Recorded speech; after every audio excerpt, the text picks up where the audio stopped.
Mapagpalang araw po sa inyong lahat. Ngayon po ay araw ng Miyerkules, ika-2 ng Mayo. Pakinggan po natin ngayon ang mabuting balita ng Panginoon. Pagbasa mula sa mga gawa ng mga apostol. Noong mga araw na iyon, sinabi ni Pablo sa matatanda ng simbahan ng Efeso, "Ingatan ninyo ang inyong sarili at ang lahat ng kabilang sa kawan, sapagkat inilagay sila ng Espiritu Santo sa inyong pag-iingat. Pangalagaan ninyo ang simbahan ng Diyos na kanyang tinubos sa pamamagitan ng kamatayan ng kanyang sariling anak. Alam kong pagkaalis ko'y magsisipasok ang mababangis na asong gubat at walang patawad na sisilain ng kawan. Mula na rin sa inyo'y lilitaw ang mga taong magsasalita ng kasinungalingan upang mapasunod ang mga alagad at sa gayoy mailigaw sila. Kaya't mag-ingat kayo at alalahanin ninyong tinuruan ko kayo gabit araw sa loob ng 3 taon at maraming luha ang pinuhunan ko. At ngayoy itinatagubilin ko kayo sa Diyos at sa kanyang salita na nagpapahayag ng kanyang kagandahang loob. Siya ang makapagpapatibay sa inyo at makapagbibigay ng lahat ng pagpapalang inilaan niya sa lahat ng kanyang pinapaging banal. Hindi ko hinangad ang pilak, ginto o pananamit ni numan. Alam ninyong nagbanat ako ng buto upang kumita ng ikabubuhay naming magkakasama. Sa lahat ng pagkakataon, ipinakita ko sa inyo na sa pamamagitan ng ganitong pagpapagal ay dapat ninyong tulungan ang mahihirap. Alalahanin ang mga salita ng Panginoong Hesus. Higit na mapalad ang magbigay kaysa tumanggap." Pagkasabi nito, lumuhod si Pablo at nanalangin kasama nila. Silang lahat ay umiiyak at tinagkan si Pablo. Labis nilang ikinalungkot ang kanyang sinabing siya'y hindi na nila makikita uli at siya'y inihatid nila sa barko. Ang salita ng Diyos.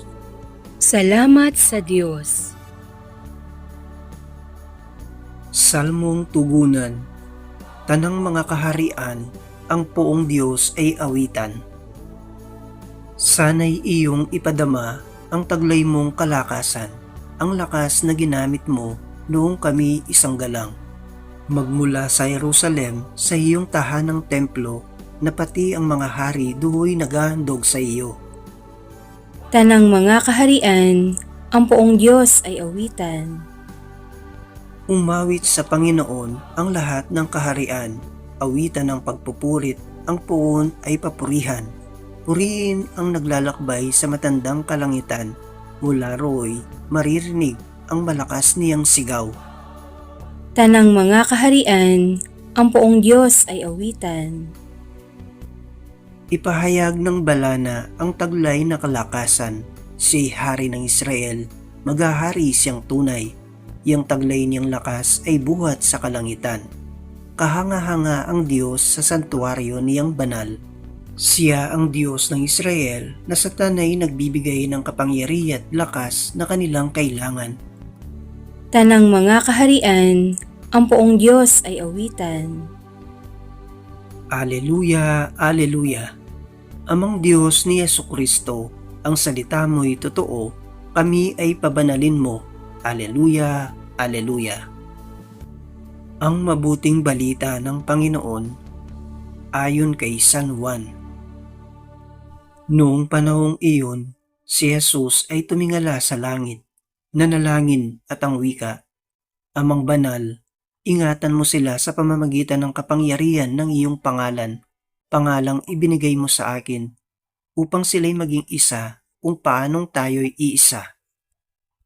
Habang kasama nila ako, iningatan ko sila sa pamamagitan ng kapangyarihan ng iyong pangalang ibinigay mo sa akin. Inalagaan ko sila at ni isa'y walang napahamak liban sa taong humanap ng kanyang kapahamakan upang matupad ang kasulatan. Ngunit ngayon, ako'y papunta na sa iyo at sinasabi ko ito habang ako'y nasa sanlibutan upang mapuspos sila ng aking kagalakan. Naibigay ko na sa kanila ang iyong salita at kinapuotan sila ng sanlibutan sapagkat hindi na sila makasanlibutan tulad kong hindi makasanlibutan. Hindi ko idinadalangin alisin mo sila sa sanlibutan, kundi iligtas mo sila sa masama. Hindi sila makasanlibutan tulad kong hindi makasanlibutan.